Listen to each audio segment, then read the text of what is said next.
normal standar. Di sini saya Bayu sebagai moderator. Saya Adelia Nanda Saputri sebagai pemateri.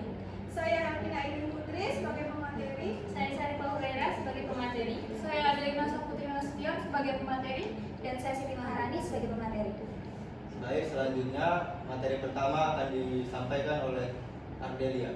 Tentang distribusi normal standar. Distribusi normal standar adalah distribusi normal dengan nilai rata-rata sama dengan 0 dan standar deviasi sama dengan 1. Distribusi ini sering digunakan untuk mempermudah perhitungan dalam statistik, terutama untuk mencari probabilitas. Transformasi ke distribusi normal standar. Sebuah nilai dari distribusi normal X dapat transformasikan menjadi distribusi normal standar Z menggunakan rumus Z sama dengan X kurang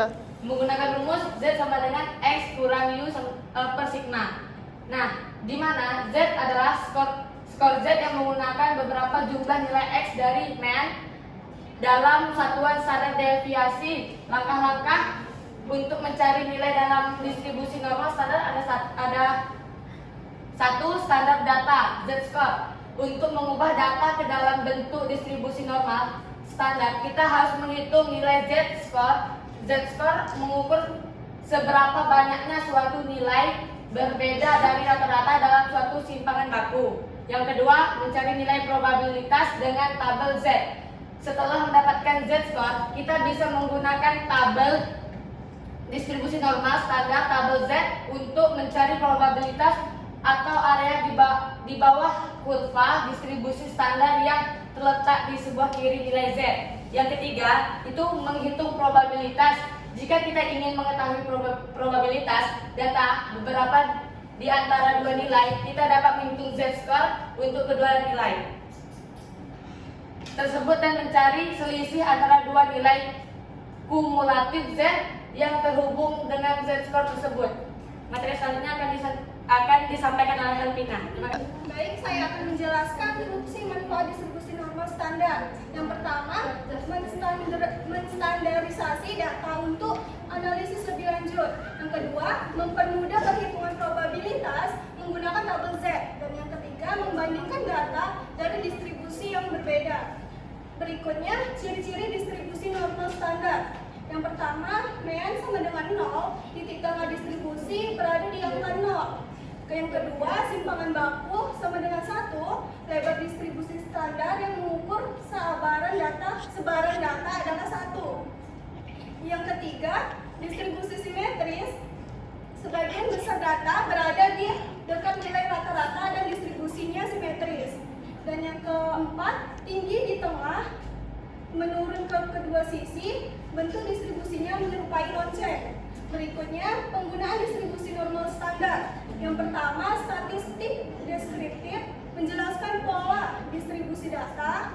Yang kedua, statistik inferensial, menguji hipotesis, menghitung probabilitas, atau membuat interval kepercayaan. Dan yang ketiga, ilmu sosial dan alam, menganalisis fenomena yang cenderung mengikuti distribusi normal seperti tinggi badan, berat badan, atau tingkat inteligensi. Baik, materi selanjutnya akan dijelaskan oleh Adelina. Baik, di sini saya akan menjelaskan proses pengolahan data. Nah, sebelumnya itu kami mendapatkan data ini melalui membagikan link Google Chrome kepada mahasiswa angkatan 2024 itu di kelas A dan kelas B. Nah, itu didapatkan yang merespon itu 61 jawaban.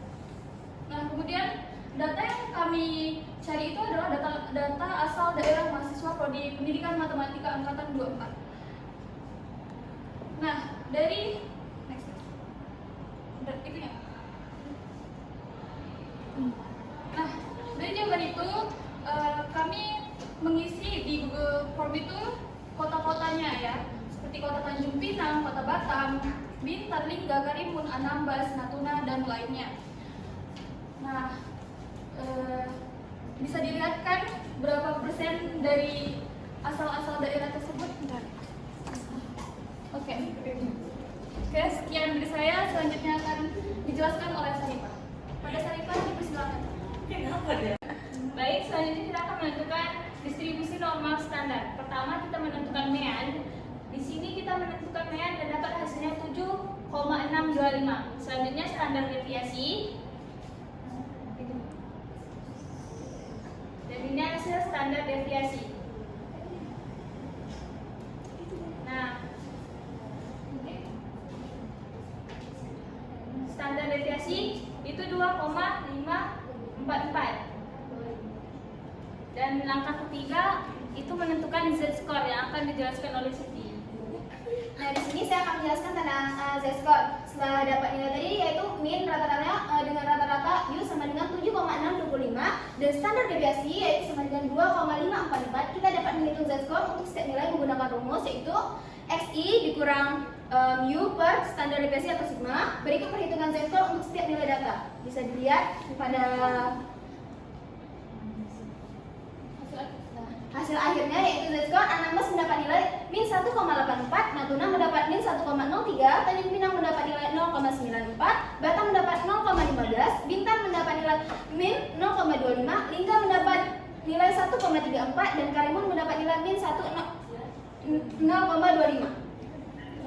Nah, dan lainnya itu mendapat 0,94. Dengan demikian, ini adalah distribusi normal standar atau Z-score dari data yang diberikan. Kesimpulan dapat diperoleh sebagian besar data berada di bawah rata-rata. Sebagian besar nilai memiliki Z-score negatif, yang berarti nilai tersebut lebih rendah dari rata-rata 7,625. Misalnya Anambas yaitu mendapat nilai min 1,84, Natuna min 1,03 dan Bintan min 0,25. Semuanya memiliki nilai yang lebih rendah daripada rata-rata, nilai yang jauh lebih tinggi dari rata-rata. Lingga mendapatkan nilai tertinggi yaitu 1,34, memiliki nilai yang lebih tinggi dari rata-rata sekitar 1,34 deviasi. Standar lebih besar lebih besar daripada nilai rata. Ini menunjukkan bahwa Lingga memiliki angka yang lebih besar dibandingkan dengan yang lainnya.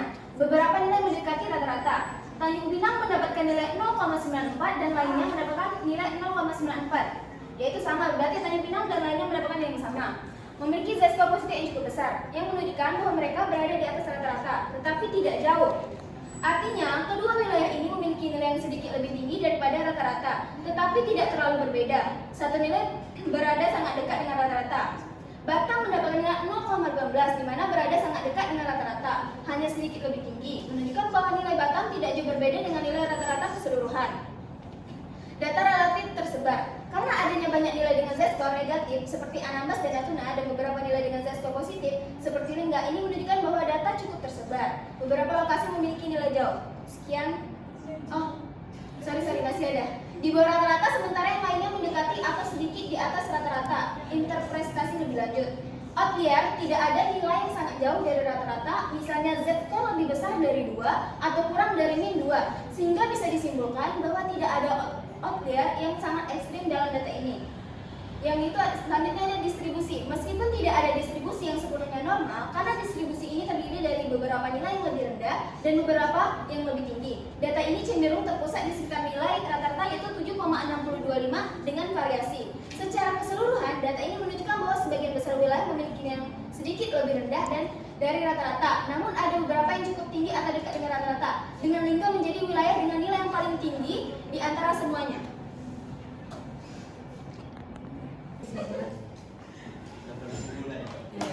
Baik, dari materi yang dipaparkan tadi dapat disimpulkan berdasarkan analisis distribusi normal mengenai asal daerah mahasiswa program studi pendidikan matematika angkatan 2024, kita dapat menarik beberapa kesimpulan terkait pola persebaran asal daerah mereka.